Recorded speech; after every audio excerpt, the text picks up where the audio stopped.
This is Samsung Galaxy S23, and today I'm going to demonstrate that you can share the Wi-Fi network password on this device.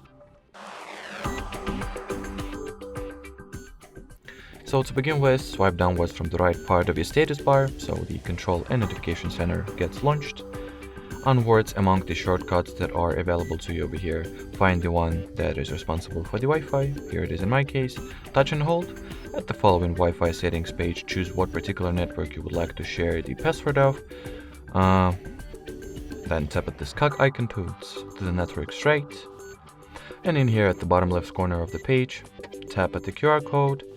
And in here, as you can see, the system will generate a unique QR code for it to be further scanned, and thus the device that you will use for scanning this QR code will get automatically connected to the Wi-Fi network.